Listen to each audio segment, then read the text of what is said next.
Hello बच्चों, welcome back to my channel. कैसे हैं आप सब लोग। आज की वीडियो में मैं आप लोग के लिए बैंकिंग ऑपरेशन, बैंकिंग परिचालन के जो आपका नेक्स्ट चैप्टर था वो लेकर के आई हूँ। इससे पहले मैंने 2 चैप्टर्स इस पे आप लोग को कराए थे, जिसमें मैंने आप लोग को बताया था कि बैंकिंग ऑपरेशन है क्या, इसमें आप लोग को क्या क्या चीज़ें पढ़नी है बैंकिंग के बारे में, किस तरह से हमारे देश में बैंकिंग व्यवस्था है। साथ ही सेकंड चैप्टर में मैंने आप लोग को पढ़ाया था कि मौद्रिक नीति क्या होती है, मॉनेटरी पॉलिसी क्या होती है, उसके बारे में।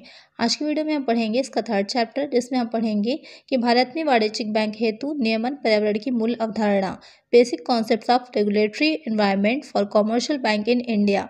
यहाँ पर ये चीज़ हम पढ़ेंगे कि किस तरह से हमारे देश में, हमारी कंट्री में जो बैंक्स होते हैं उनके बारे में कौन से रूल्स और रेगुलेशंस अभी तक आए हैं और उसमें कौन कौन से इंपॉर्टेंट हैं। मेनली वो आपको मैं पढ़ाऊंगी जो आपके एग्जाम में आ सकते हैं, या डिस्क्रिप्टिव पेपर हो या फिर आप लोग का ऑब्जेक्टिव पेपर हो, दोनों ही सिचुएशंस में। तो जब भी किसी भी कंट्री में जो बैंकिंग व्यवस्था की अगर बात आती है तो सबसे पहले किस बारे में बात की जाती है, जो उसका सेंट्रल बैंक होता है, जो उसका केंद्रीय बैंक होता है, जिसके चारों तरफ ही क्या होगी, अर्थव्यवस्था या सारी चीज़ें जो होती हैं घूमती हैं, या वही सारी चीज़ों का रेगुलेशन करता है। तो हमारे देश में जो केंद्रीय बैंक है वो हो जाएगा रिजर्व बैंक। तो सबसे पहले हम इसके बारे में पढ़ेंगे कि रिजर्व बैंक है क्या, या इसका एस्टेब्लिशमेंट किस तरह से हुआ था और इसके क्या उद्देश्य होंगे या फिर क्या इसके कार्य हैं। तो सबसे पहले जब रिजर्व बैंक की बात करते हैं तो भारतीय रिजर्व बैंक अधिनियम 1934 है, जिसके अकॉर्डिंग इसका काम होता है या ये बना था। तो थोड़ा सा इसकी हिस्ट्री को देख लेते हैं। सबसे पहले जब इसके सुझाव की बात आई थी तो सन 1913 में जो चैम्बरलेन आयोग था उसमें जो लॉर्ड कीन्स थे ने भारत के लिए एक केंद्रीय बैंक की स्थापना का सुझाव दिया था। उसके बाद 1926 में भारतीय चलन वित्त पर सुझाव देने के लिए गठित एक समिति करी गई थी, जिसका नाम था हिल्टन यंग कमीशन, शाही आयोग। बहुत इंपॉर्टेंट है, अक्सर एग्जाम में पूछा जाता है कि हिल्टन यंग कमीशन या शाही आयोग जो है किस चीज़ के लिए गठित किया गया था। तो वो किसके लिए हुआ था, केंद्रीय बैंक की स्थापना पर ध्यान देने के लिए, कि देखने के लिए कि देश में केंद्रीय बैंक की आवश्यकता है। इसके बाद इस कमीशन ने जो गठित हुआ था तो 1927 में उन्होंने केंद्रीय बैंक की स्थापना का एक बिल केंद्रीय असेंबली में प्रस्तुत किया था। उसके बाद क्या हुआ, इसका विरोध किया गया, कुछ चीज़ों पर जो है सब एग्री नहीं कर रहे थे, तो जिस वजह से क्या हुआ, इस बिल को वापस ले लिया गया था। उसके बाद 1929 में फिर केंद्रीय बैंक जांच समिति की स्थापना हुई और उसके बाद उसने 1931 में अपना रिपोर्ट जो थी वो प्रस्तुत करी थी। उसके बाद 1933 में जाकर के भारतीय विधानसभा में इस बिल को प्रस्तुत किया गया और फरवरी 1934 में ये बिल पारित हुआ था, पास हुआ था। तो कब से ये बिल जो है पास हुआ है, 1934, इसीलिए इसका नाम भी क्या है आपका, भारतीय रिजर्व बैंक अधिनियम 1934, reserve bank of India act 1934। उसके बाद रिजर्व बैंक ऑफ इंडिया का गठन किया गया था। कब हुआ था, 1 अप्रैल 1935 को, 1 अप्रैल 1935 को इसका गठन किया गया। तो जो अधिनियम है भारतीय रिजर्व बैंक अधिनियम वो 1934 है, लेकिन जो स्थापना हुई थी, कब हुई थी रिजर्व बैंक की, 1 अप्रैल 1935 को हुई थी। तो यहाँ पर आपका 2 क्वेश्चन बनते हैं कि भारतीय रिजर्व बैंक अधिनियम कब पारित हुआ था, और दूसरा क्वेश्चन बन जाएगा कि भारतीय रिजर्व बैंक जो है कब गठित किया गया था। ये तो हो गई उसकी स्थापना, कि उसका एस्टैब्लिशमेंट किस तरह से हुआ था, कौन सा आयोग जो है आया था, ये सारी चीज़ें, किसकी सिफारिशें हुई थी। अब हम देख लेते हैं कि इसका राष्ट्रीयकरण कब हुआ था। जो पहला राष्ट्रीयकरण हुआ था वो केंद्रीय बैंक जो हमारा रिजर्व बैंक है उसका किया गया था। तो इसका राष्ट्रीयकरण हुआ था जनवरी 1949 में, 1 जनवरी 1949 को हुआ था। ध्यान रखिएगा कि जो राष्ट्रीयकृत किया गया था, पहला बैंक किया गया था, रिजर्व बैंक किया गया था, जो सेंट्रल बैंक है हमारा, कब हुआ था, 1 जनवरी 1949 को, जब हमारा देश आज़ाद हो चुका था। उसके बाद इसको राष्ट्रीयकृत कर दिया गया था। तो अब एक रिजर्व बैंक क्या है, एक सरकारी संस्था हो जाती है। अब आ जाते हैं कि क्यों इसकी स्थापना की गई, क्यों आवश्यकता पड़ी इसकी स्थापना करने की।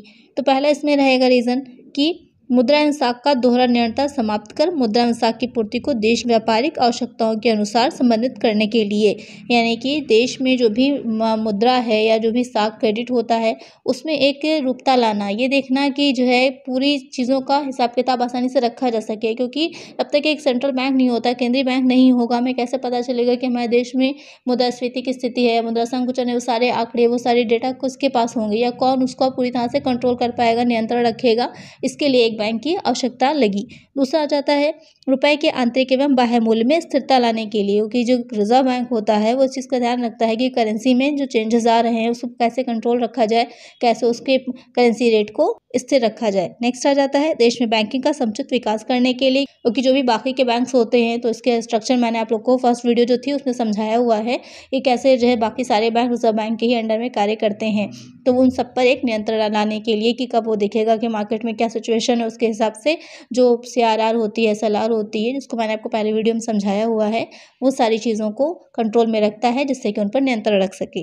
फिर आ जाता है भारतीय मुद्रा बाजार को संगठित करने के लिए। तो दो तरह का मार्केट होता है, एक आपका ऑर्गेनाइज्ड हो जाएगा, एक नॉन ऑर्गेनाइज्ड होता है, संगठित और असंगठित बाजार।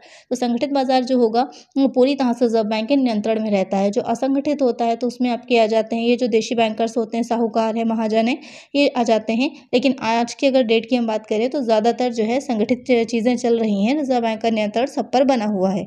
नेक्स्ट आ जाएगा बैंकों के नगद कोषों का केंद्रीकरण करने के लिए, कि बैंकों के पास जितनी भी धनराशि जमा है, जो भी जनता ने अपनी जमाएं हैं, डिपॉजिट्स को बैंकों के पास रखा है, उसके बारे में जो रिजर्व बैंक होता है पूरा उसका कंट्रोल रहता है, जिससे कि अगर कभी कोई बैंक जो होता है डूब जाता है, या कहा नहीं जाता है कि प्राइवेट बैंक्स होते हैं अक्सर, तो वहाँ पर जो लोगों ने जनता ने धन जमा किया होता है तो वहाँ पर सिक्योरिटी नहीं रहती है। तो लेकिन रिजर्व बैंक का नियंत्रण होने की वजह से एक जो नगद कोष अनुपात उनको अपने पास रखना होता है बैंकों को, CRR या SLR, ये सारी चीज़ें, तो इनसे जो भी जनता की जमा राशि है वो सुरक्षित रहती है, सिक्योर रहती है। फिर आ जाता है कृषि साख की समुचित व्यवस्था करने के लिए, कि जो एग्रीकल्चर सेक्टर है, क्योंकि भारत एक कृषि प्रधान देश है, यहाँ कृषि का, एग्रीकल्चर का बहुत ही इंपॉर्टेंस है, बहुत ज़्यादा इंपॉर्टेंट हो जाती हैं चीज़ें। तो उस पर के लिए भी क्या होगा, क्रेडिट उपलब्ध कराने के लिए, आर्थिक समंकों का संकलन तथा प्रकाशन करने के लिए तो बहुत ही इंपॉर्टेंट है। रिजर्व बैंक के जो जर्नल निकलते हैं या उनकी जो मैगजीन्स आती हैं उसमें सारी चीज़ें दे रखी होती हैं कि किसी भी फाइनेंशियल ईयर में या जो है जो 5 वर्ष की योजनाएं हैं, जो भी चीज़ें हैं उनमें क्या स्थिति रही है, सारी चीज़ों को उसके डेटा के थ्रू हम जो सेकेंडरी डेटा होता है उसको as a secondary data use कर सकते हैं। आपने पढ़ाई होगा स्टैटिस्टिक्स में प्राइमरी डेटा और सेकेंडरी डेटा, तो वहाँ पर जो है जो इसके आंकड़े होते हैं, डेटा होता है, उसको हम एज अ सेकेंडरी डेटा अपने जो भी हमारा अनुसंधान है, रिसर्च है, उसमें भी यूज़ कर सकते हैं। तो ये हो जाएंगी वो सारी चीज़ें जिसके लिए आवश्यकता पड़ी किसी केंद्रीय बैंक की।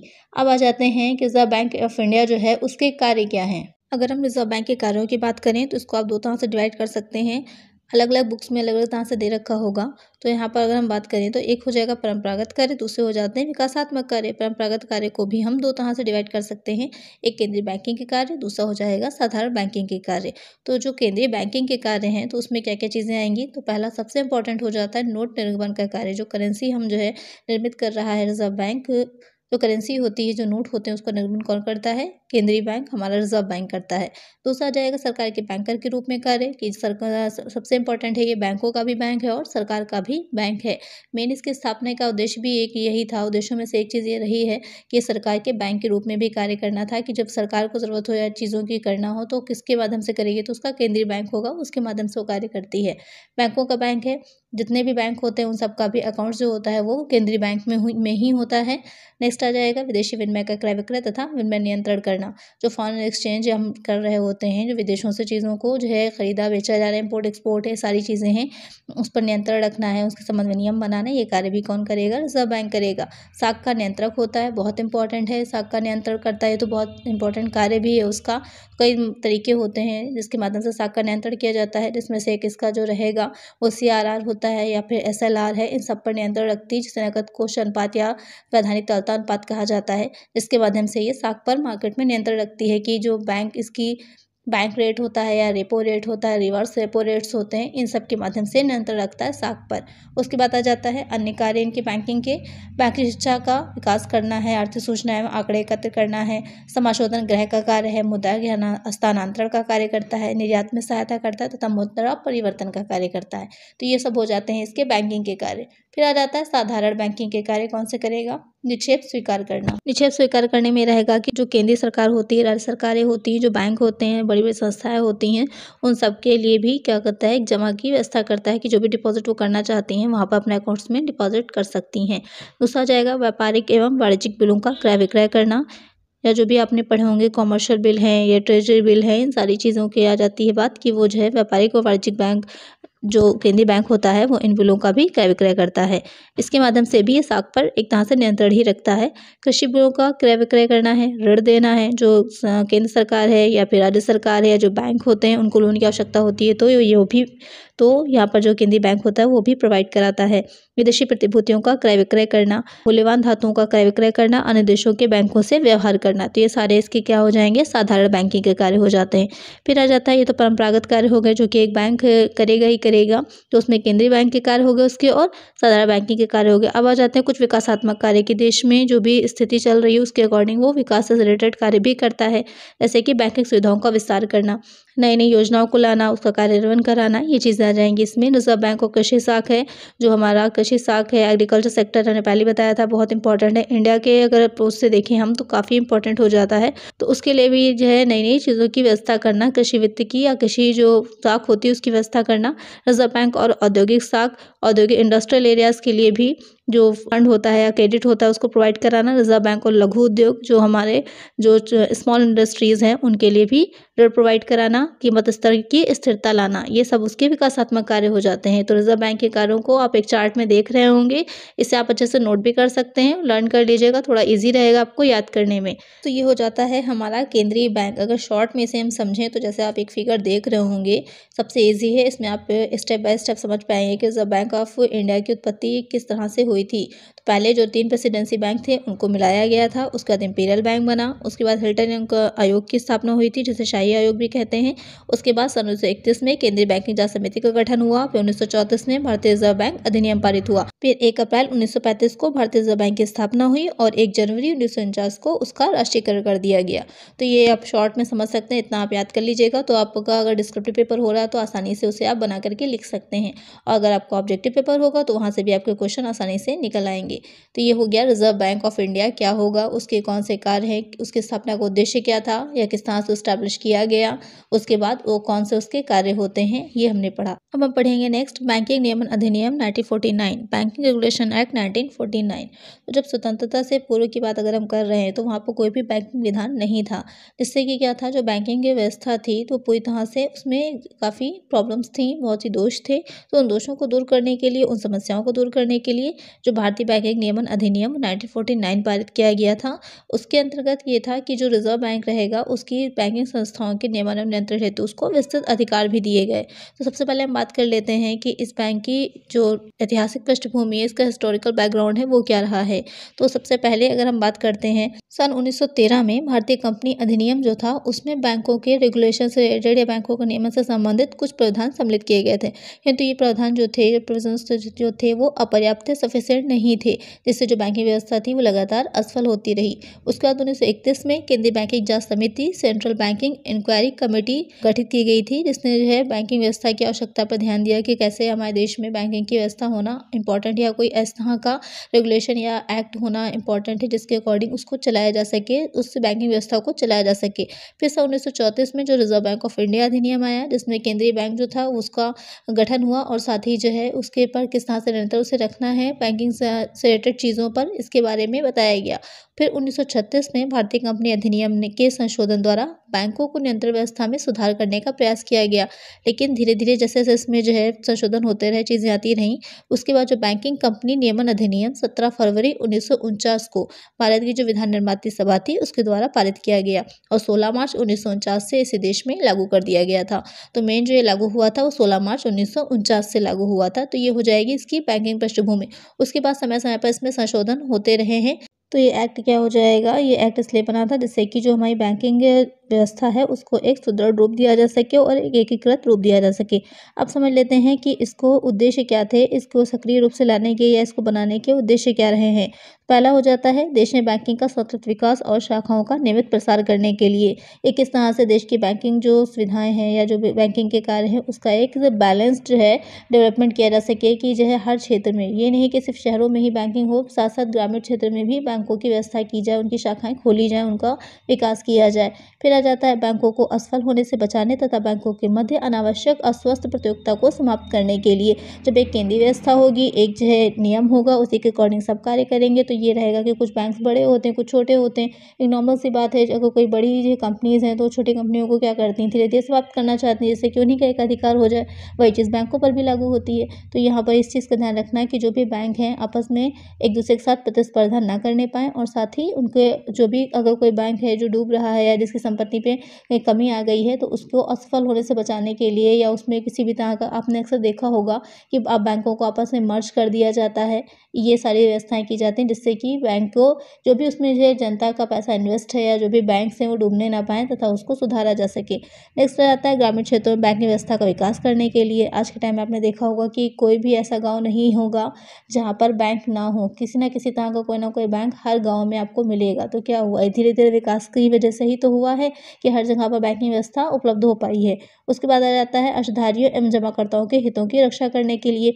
ये जो भी लोग हैं जिन्होंने पैसा इन्वेस्ट किया है जनता ने, तो आप क्या होता है, अपने घर में कोई पैसा नहीं रखना चाहते, आप लोग जाके बैंकों में इन्वेस्ट कर देते हैं। क्यों? क्योंकि आपको पता होता है कि वहाँ पर हमारा पैसा सुरक्षित रहेगा, हमें जब भी आवश्यकता होगी उसमें से हम निकाल लेते हैं और जब भी हमें जो एक्स्ट्रा होगा तो हम जाके उसमें अपनी सेविंग्स को जमा कर देंगे। या इसके अलावा अलग-अलग तरह के हम अकाउंट्स खुलवा सकते हैं जिससे कि हमको अलग-अलग इंटरेस्ट मिलेगा, तो उससे क्या होगा, हमारा बेनिफिट रहता है। इस वजह से भी बैंकिंग आवश्यकता ज़्यादा महसूस हुई कि जो है हर जगह पर बैंकों की स्थापना की जाए जिससे कि जनता को अपना पैसा, अपनी धनराशि को वहाँ पर रखना आसान हो सके। फिर आ जाता है देश के स्वदेशी बैंकों एवं आधुनिक बैंकों में समन्वय स्थापित करने के लिए।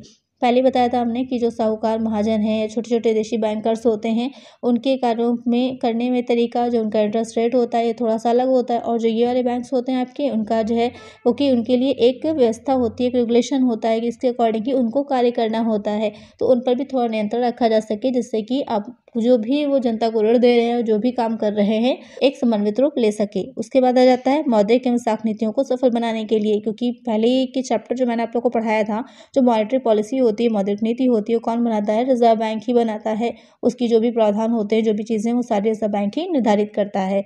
तो उसके लिए भी कि जो भी उसने अपने जो नीति बनाई है, पॉलिसी बनाई है, उसमें चीज़ें रखी हैं, उसको किस तरह से सक्सेसफुल किया जा सके।